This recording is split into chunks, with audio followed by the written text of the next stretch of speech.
God is truly, truly awesome. He is so amazing. In just how he chooses to come to us, to visit us, to speak to us, and tell us what he needs us to know. I have been in I don't know, I've been full this morning, like really, really full this morning. Um, so it started at 2 a.m. So this is okay. So let me start at the beginning. This is a testimony that I really felt very impressed to give.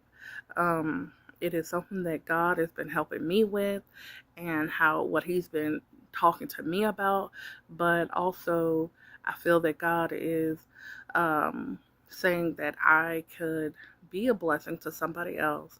Um, by giving this testimony, and that's my desire. My desire is to be a blessing.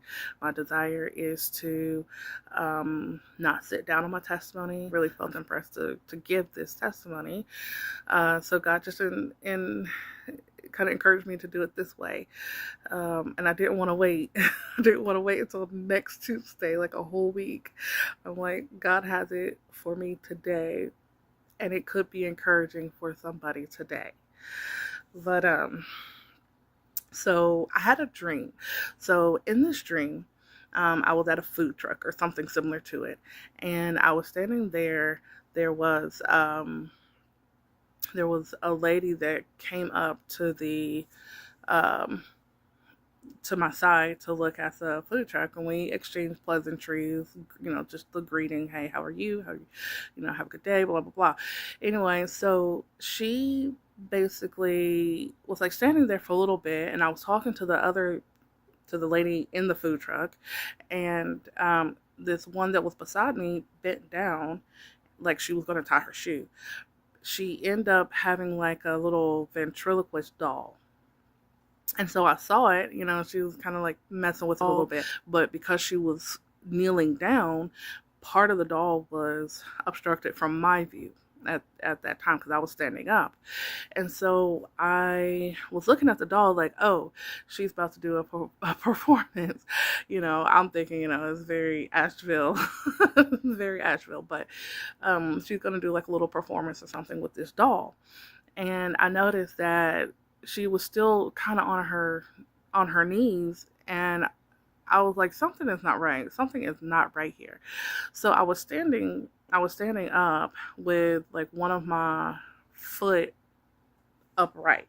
You know how like you have your feet down like this, but I was standing on my toes, so the back of my heel was exposed. In other words, down there, I turned and I looked, and I saw that with the one hand she was directing that ventriloquist doll, but with the other hand she was tapping the bottom of my foot. And so of course I immediately like, why are you touching me? Why are you tapping my foot? Like, I'm gonna need you to stop. So as I'm talking to this lady, like, excuse me, ma'am, what are you doing? Why are you doing that? Um, I noticed that my legs were becoming very weak. And so I end up falling to the ground. And when I fell forward. And as soon as my back was exposed to her, she tapped on my spine. It felt like it tickled, but at the same time, like immediately I could feel my entire body becoming paralyzed. So I'm like, what is happening here? What's happening? Like, why is she doing this? I just immediately went into fight or flight mode because I'm like, I don't know what her thing is, but I cannot move. I cannot move my legs, and it's becoming increasingly difficult for me to move my arms, even to like breathe. So I'm like, she is tapping a pressure point on my body so that I would be paralyzed. So,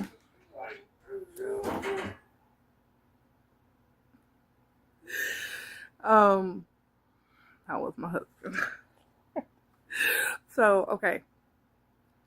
I was becoming paralyzed because she had tapped on a pressure point, and we all know that there's pressure points all over our bodies that can do different things. Like you can tap on a pressure point, and it can hurt really, really bad. Feel like somebody broke your bone, but they just activating that pressure point. So anyway, once I defeated her.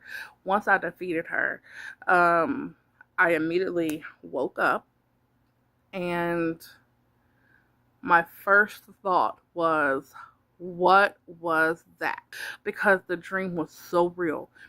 All of the sensations, all of like everything that happened was so real. Like I felt like I was not able to move, even physically not able to move. Like I was about to go into like sleep paralysis. And if anybody's ever had sleep paralysis, they know it is not a good feeling. Like in an instant, when I'm thinking about like what just happened here, God revealed the entire dream to me. God revealed every single part of that dream. And I immediately was like, what? Oh my God. Here is the revelation. The lady is the enemy. The lady is the devil. Okay. The enemy will like to come to you in such a subtle way where he can get you to be comfortable with him, with having conversation with him. The ventriloquist dummy is the distraction. Okay. I was never able to see fully the dummy, or the ventriloquist or whatever. I was never able to fully see it, but I was so intrigued by what she was about to do with it that I was just like, looking and like, when is she going to start and what is this going to be? And, I'm so intrigued that I cannot feel her tapping on my foot. Now, what is the significance of feet? Okay. Now, here's a little bit of an anatomy lesson if you don't already know.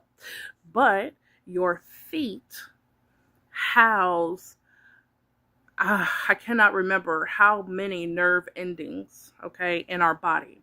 So, in every single portion of our body has a nerve ending that ends at the feet. Okay, so as she's tapping on the feet, she is activating a nerve response so that my lower half is paralyzed or weakened so that I can fall. Okay, the other thing about feet is that feet is the most porous part of your body as well. So if you want something to get into your bloodstream, the first quickest way is through inhalation. The second way is through your feet. This is why people rub essential oils on their feet, or old school medicine. They say cut up an onion and put it on your feet and let it sit there for a little bit. The enzymes from the onion will come into the bloodstream. Okay, so it is one of the ways to get something into your body the quickest. Okay, other than, of course, like an IV medication, but we're not going to talk about that.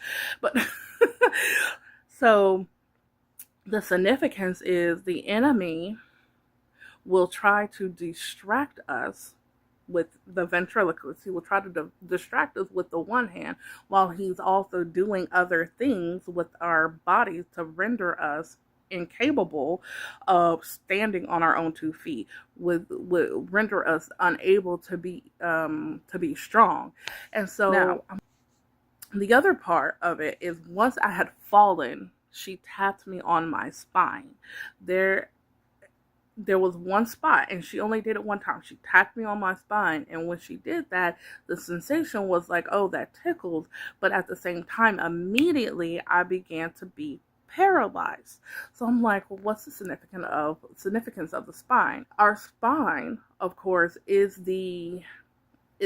our backbone. So it's what keeps us upright. It's what allows us to be able to walk. It allows us to be able to bend, to move, to turn, to just, we would not be who we are as humans without a spine. Also, the significance of the spine is it houses all of our nerve endings. So every single nerve that goes to every single organ, including the brain, to the bottom of our feet, are housed in the spine. And if your spine is misaligned, it can affect that part of your body. Me and my husband went to a chiropractor several years back, and she has showed us this picture of how when there's a compression of certain nerves, Depending on where that nerve is being compressed, it can affect different areas of your body. For instance, like if you struggle with IBS, irritable bowel syndrome, or if you struggle with, indigestion or acid reflux, if you struggle with like respiratory issues, it could be because of your spine not being aligned properly. Even our heart, even the regulation of our heartbeat, there's nerves that go, of course, there's hormones and all of that stuff, but I won't go that deep. But everything is innervated, what they call it, by our nervous system. And the spine is the house of that. And so I'm like, okay, so the enemy rendered me paralyzed. I'm like, okay, God, I understand this. I get it. And this is really powerful. But now, how do I use this in my everyday life? Like, what is it that you're trying to show me that I'm being distracted by? Because I don't feel like I feel like I'm pretty focused, but I'm not being distracted. And he was like, well, missed opportunities. Missed opportunities. So every time you are so bothered in the mind, okay, every time that you have like just that busyness, that clutterness of mind, you're thinking about your schedules, you've got to, yes, I'm a mother, yes, I work full time, yes, I'm a wife, and yes, I have these natural things that I have to do, to natural responsibilities.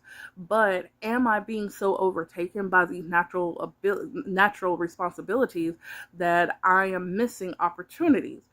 My prayer has been, God, I want to be used by you. I want to be used for your kingdom. However you see fit, or whatever that looks like, or make that way clear to me, so I know, what I need to do, like how I need to do that.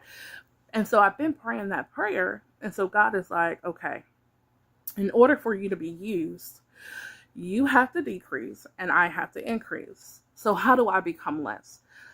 I have to be in a place where I am able to be used of God. And there are hindrances, there are distractions in my own daily life where I need to get on a burden, see it for what it is, see it for who is distracting me. Yeah, but am I so busy in the mind, like, oh, I gotta change over the laundry, I've gotta I gotta cook the food, and I've gotta do this thing, and I've gotta do that thing, that I'm not able to take in when my one of my children is talking to me about their day. Okay, I'm listening, I'm hearing what they're saying, but my mind is on 5 other different things. And God is saying, well, you missed an opportunity to talk about God's love, God's mercy, for forgiveness, about forgiveness. You missed an opportunity to even pray with your child. Out of what he was saying, yes, there are natural things that we try to teach our children, and I do that a lot, but it's like, being used by God in every aspect that we have in our lives, in my home, what missed opportunities am I missing? And then also, like, when I'm at work. So sometimes I'll have people come and share, they'll share things like their house got destroyed by Helene or something like that. And it's like, okay, oh, that's pretty wild. Oh, I'm so sorry that happened to you. Again, another missed opportunity. Like, could you have maybe said something like, God loves you. I love you too. I'm praying for you. Could I have invited them out to church? Could I have witnessed to them? Like, where is that missed opportunity? And so God has been basically showing me, especially with this dream, I have to stay ready. I have to stay prepared to be used of God in every single situation. This is a whole nother level of being dedicated. The song that came to me today, I'm enlisted in his service till I die. We are truly in a spiritual warfare, and this spiritual warfare has been going on for centuries, okay? In the spiritual realm, war has been going on, and the enemy wants to make all of the enlisted servicemen and women, he wants to render us paralyzed, unfit for battle. Why? Because we are so overcome with the affairs of this life. We have so many things going on. Our minds are so busy. God is like, okay, you have a desire to be used. You have a desire to be used by me and to be used for the kingdom. Now, that may look different from my husband. My husband may be the one who is bringing the souls in from, all of that. But God may be like, you can be used for reaching out to people that you've had relationships before with, in these churches of God that are Babylon. You may be, that might be where I fit into the body. And I was telling this to my husband. I was like, in the army, which he knows, I don't have to tell him, he knows, but in the army, everybody has a job. Everybody is not driving the Hummer. Everybody is not driving or flying the planes. Everybody is not on the machine gun. Everybody is not doing everything. Some people are the drivers. Some people are working the machine gun. Some people are fueling the tanks. Some people are, whatever support role they're in. But no position is greater or less than anyone, because the person who's putting the fuel in the truck is just as important as the person who's driving the truck.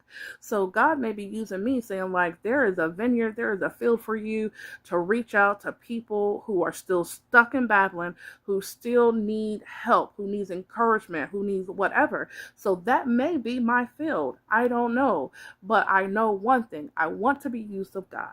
I want to be in a position where it doesn't matter what's going on. My mind is stayed on him. So I have to also make sure that I am very aware of Satan's devices, all of the things that he likes to put in front of my face to get me distracted, whether it be the children. Oh, I'm irritated because I told my child to clean his room 5 times or whatever, and he hasn't done it, so I'm irritated. Okay, you're human. I know these emotions are going to come. I'm not saying that you can't be irritated or you can't have these emotions, but how long are you going to sit in that? Okay, you're feeling this way, but when are you going to shake the dust off your feet and move on? Because what if I'm so annoyed, I'm so irritated and bothered by things going on that I miss an opportunity to witness to a soul. I miss an opportunity to pray with my child who's going through something. I miss an opportunity to invite somebody out or to send that text message to a sister 3 states away. God cannot use me. God cannot use me if I am stuck in my emotions, stuck in my head. If there's so much clutter up here, God cannot use me. And so I'm like, okay, God, I have to decrease.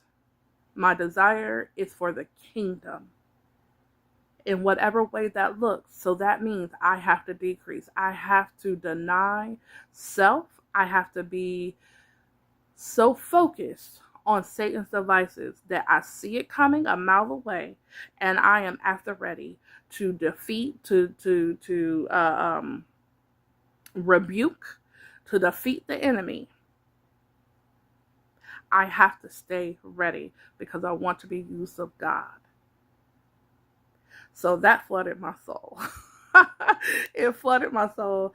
I hope that this testimony reaches somebody who is struggling, who may not, know exactly. And the thing is, and this is what I was telling my husband, I see God working.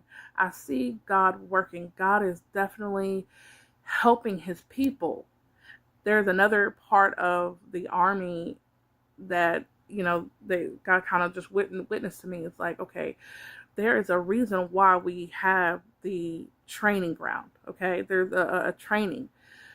Some people are in the battle as we speak, but some people are needing to be trained. because just with every natural weapon that the Army uses, you have to be trained on how to use it properly so you don't injure yourself or somebody else. It's the same way in God's army. We have to be ready. We have to be able to know how to use our weapon, which is the word of God. Use our weapon, which is prayer. Use our weapon, which is our faith. We have to know how to use our weapons to defeat the enemy. And if we're not in our training mode, and training mode, we go in and out. So while somebody may be in the battle, they may realize, oh, okay, I need to get some more training in this area. So I'm going to do some prayer, fasting, whatever I need to do to train so I can get better, so I can be better used of God. So it encouraged my soul. I have literally been feasting on this since 2 a.m. this morning. I did pray and I said, God, I need to sleep at some point because I have to go to work. I need to sleep. But God helped me to sleep for a little bit. But when I got up, I was right back in just the thoughts of this. And it's just like, God, just help me to see more clearly Satan's devices, all the little pretty things that he likes to put in front of you to make you intrigued, to make you curious, to make you not focus on the fact that he is rendering me paralyzed. Whether it be fill in the blank, my attitude, my annoyance, the cares of this life, the natural responsibilities I have. Lord, help me to have balance. Help me to have balance and be ready to be used, because that's the most important thing. I don't want to have repeated missed opportunities. I want to be used of God in every moment that I can be used of God. But so hopefully this has encouraged somebody. I do apologize. It's almost 30 minutes long. Be praying for me. Just remember me in prayer as I'm on this job. Remember, I do want to, when the doorway is open, when the opportunity presents itself, I want to be ready to be used of God. Have a good day.